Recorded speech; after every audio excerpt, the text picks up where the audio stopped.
Guys, welcome to Secret Sessions. I just want to explain to camera that we've just been chatting for about sort of 10-15 minutes about some of the greatest stories I think I've ever heard, the most rock and roll stories I've ever heard. David Dickinson telling you to, well, I mean, I'll let you say. Can I say it? Yes, go for it. There's no children watching? No, you're fine. No one you can always bleep it out. I was in Bakewell in Derbyshire. Blue Ferrari rolls up, window comes down, orange face there. And he asks for directions to us. I don't know where it is because, you know, I don't know if I'm around there from Sunderland. And he just, fuck off. Sped off. Ferrari. David Dickinson. Yeah. Unbelievable. Guys, let's start off by talking what's going on with you guys at the moment. We're in the social, obviously independent venue. You guys are taking part in an independent venue week, which is a fantastic cause. You started yesterday. Tell us a little bit about where you're going to be going and the idea behind this week. The idea behind the week is to just kind of, well, we're going to do a full week of gigs in independent venues.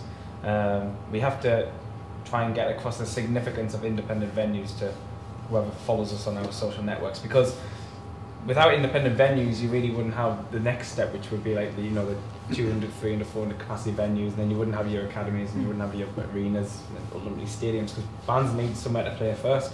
Yeah. Cut the teeth, and independent venues are the place where that happens. So they're very important, and I think there should be at least one in each city or town. Yeah. And it's a very important cause to support. So we were approached to do this gig in London, and we realised that it was independent venue week.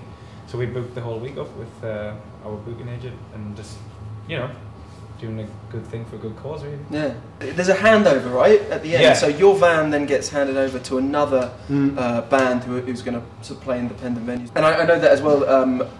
If you tweet them at Vauxhall, that is the Twitter at Vauxhall, you can apply to oh, really? Get them. Yeah. As well as obviously this being independent venue week, we've got to talk about your own independent venue. It started off for your last album as a 2-week pop-up shop.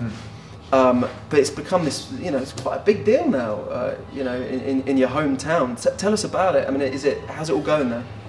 It's still there somehow. It was started as a kind of like promotion tool, I guess, to kind of launch our second record, where we would be able to sell our record to the people of Sunderland. Yeah. And there was a bit of there is a need for something like that to happen in Sunderland, because it is a bit culturally starved, and it needed a new record shop, or a record shop selling stuff that we were into, and a venue that would put on bands that we liked. So we just decided to make that place ourselves, and it was really well supported by the local community, so much so that it's still going now. It's amazing.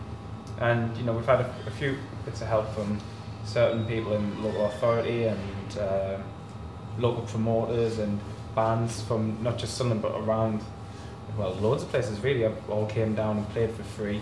So we do a free entry, and the band are then able to sell merchandise, which normally works in their favour. If it's free entry, people tend to put their hand in the pocket. It's a fairly unique model of how to do things, and it's not the most stable thing in the world, but it's became a lot more than just a venue.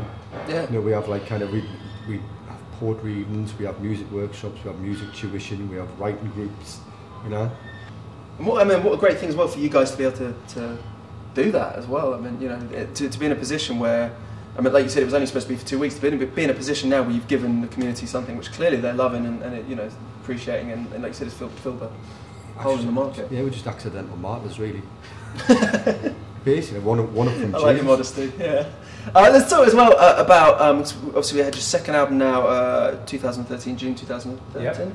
Yep. New records. Where are we at with it? Well, this week we're actually we should be finished.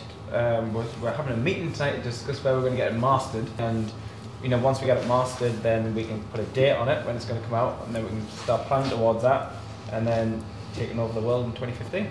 Sweet. And is there anything that I know it's sometimes this is an annoying question to ask sometimes, but is there anything you can reveal about the album? Anything that we can know about it now? Probably the best record ever made. Yeah. Yeah. We're going to call it now that's what I call the best of music, to see how that went. Yeah, we're going to call it the best of music. Some sexy sax. There's some sexy sax on it. Sax solo on it, right? So Yeah, sax solo. Yeah. No, and one of you guys that did the sax solo? Did you get in a saxophonist? well, there's two saxes, so we had to play one with our mouth and we had to Saxophonist. improvise with the other one. There's an alpine You can play horn. two saxes at the same time. Yeah, it's true. Dare I ask how you do that? I do with me arse. Yeah, there we go. That's exactly what I thought. Oh, well, guys, listen. It's been great chatting to you, and like I said, the Independent Venue Week it's a great cause, and it's wicked that you're able to be doing this as well. Yeah. And hopefully handing over to the next band as well, handing over the van. And If we don't crash the van, that is. please don't crash the van. Yeah, that would be terrible. Great van, by the way. Great van. Thanks Thank you, to the guys Vauxhall. at Vauxhall. Yeah.